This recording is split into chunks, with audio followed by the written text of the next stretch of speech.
Okay, so we're back, and now we can introduce our guest star from History's Annals. Ew, that's gross. Anyway, Hank, our next guest contestant on Only Jerks Hate History was a politician in England's 18th century. He was a devout Christian and was among the most adamant British parliamentarians to petition for the abolition of slavery. From Yorkshire, England, we welcome William Wilberforce.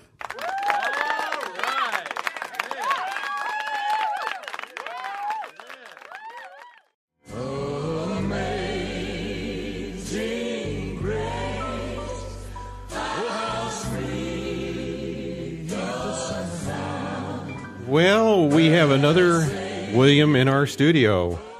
Oh, that must have been a popular name. Yeah, probably more popular than Atticus. How do you do, Mr. Wilberforce? I am well, although I'll have to admit I am a little bit shocked by your 21st century. Yes, it shocks me sometimes, too, and I live here. Oh, spend some time on YouTube. That'll jar your Christian sensibilities. Tell me, Hank, I saw something before I came this way called Miley Cyrus. I'm afraid now there's a part of my soul I shan't get back. Yeah, even the fallen feel that way. Yes. I haven't digested something so farcical since Samuel Johnson ridiculed the campaign for Canada. Well, now tell me, Bill, what motivated you to begin fighting the conventional commercial practices in Britain and begin drafting legislation to abolish slavery? I had seen the inhuman cruelty exhibited by the English authorities on slave ships. I felt this was not the way the empire that spawned the Magna Carta and a legal system based on fairness and justice for all living beings should be depicted on the world stage. So, I mean, I kind of gather from what you're saying that your countrymen didn't share this opinion? It wasn't so much that they were opposed to the vulgar conditions, part and parcel, to the slave trade. It's that the slave trade had put food on their tables and stuffed goose down in their pillows for years. Unfortunately, the slaves earned nothing in return for their efforts. Adam Smith, the man who wrote Wealth of Nations in 1776, even said that an economic system so dependent upon cruelty could not endure.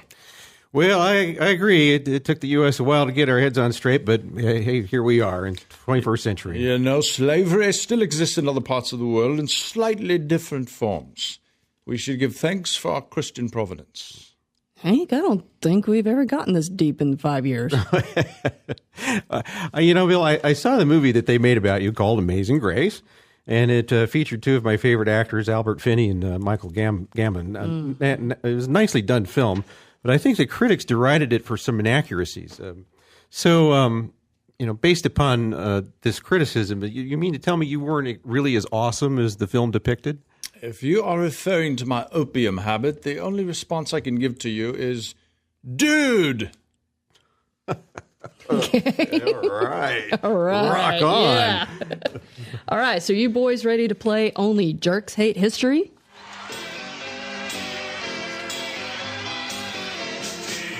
Let's do it. All right. Okay. Well, being this is February, this week's theme is Black History Month. So the questions are going to reflect that. And so, Mr. Wilberforce, you're new, so you'll get to go first and then followed up by Hank and see if he can come up with the right answer. Okay. And this will be a multiple guess. So the first question is, whose refusal to give up her seat on a public bus sparked a boycott of Montgomery? Oops, I can't see my whole question. Okay. So first question. Whose refusal to give up her seat on a public bus sparked a boycott of Montgomery, Alabama buses from 1955 to 1956? Right. Multiple choice? If you know the answer, you can go ahead and say it, or I can give you a multiple guess. Rosa Parks. All right, Hank? I concur. There you go. That's right. Ding, ding, ding, ding, ding. Rosa Parks refused to give up her seat to a white man, which resulted in a remarkable boycott of Montgomery buses, which was led by Dr. Martin Luther King Jr. All right. Good job, guys. All right. All right. So next question. Who was the most famous conductor of the Underground Railroad? I can give you... Harriet Tubman. All right. Go for it, Hank. What? Could you read me the multiple choice, please? Sure. Harriet Tubman, Sojourner Truth, Harriet Beecher Stowe or Maria Stewart? Yeah, I concur. Okay, it is Harriet Tubman. So I started off with some easy ones. Harriet Tubman was an escaped slave who made 19 trips back to the South in order to free over 300 people, despite a $40,000 reward that was on her head. All right. Okay. Next question. Who won 4 gold medals in the 1936 Olympics held in Berlin, Germany? Was it Jackie Joyner Kersee, Wilma Rudolph, Carl Lewis, or Jesse Owens? Mr. Wilberforce? Jesse Owens. Okay. Hank? I concur. No, see, he's got the advantage. He's an abolitionist. You're just repeating everything he's saying. I'm playing it smart. You're taking the wuss way out. Well, and actually, that question actually is doubly easy because the first 3 names that you mentioned are not even of the same, even the same time period. Oh, yeah, you're right. So, they're not. Yeah. Well, Jackie, I mean, she's a contemporary. Isn't Jackie? I mean, last 20, 30 years, yeah. Oh, really? Jesse Owens was from 36 Olympics.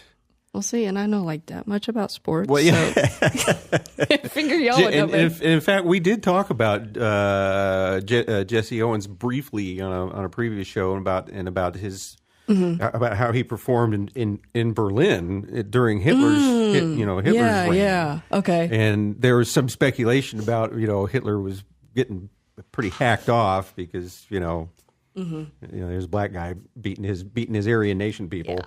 And then they stormed off. And actually, there was an article that came out, I think, in the UK Guardian a few years ago that said that Jesse Owens talked about that event and that he was like, well, no, we shook hands or something, really behind the scenes or whatever, and he was, he congratulated. So Hitler me. was cordial. He was cordial. That's a good way to put it. Yeah, not defending Hitler, of course. He was a very bad man. Yeah, kind of like Obama was cordial to Castro's brother. Oh, Raul. Yeah. I don't know. You didn't hear about that? Nah. Okay. Well, I see what you're saying. Yeah. Well, I don't know. I don't know if it's exactly the same thing. Sports politicians, whatever. But anyways, I thought we weren't going to talk about Obama. I just like seeing you squirm. Get that look in your eye, that little gleam. Okay. No, it's a show about history. Anyways. All right, so 20 years from now, we can talk about them all we want, right? I'm sure you want to. You still talk about them anyways. Next question. All right, so what boxers... 4 questions. Oh, okay, all right. Well, yeah, I decided... I thought that was the elaboration question. Okay, go ahead. Was it that? Oh, I did originally tell you that. Well, That's okay. That's all right. This one was voted in. Okay, so, all right. What boxer's original name is Cassius Clay? His original name is Cassius Clay. Right. Yeah. Who? So the Muhammad Ali. That is correct. Muhammad Ali. Yes. All right. All right. So everybody gets a golden star. All right. Awesome. All right. Well, where are we? Okay. Well, I reckon we can take another break.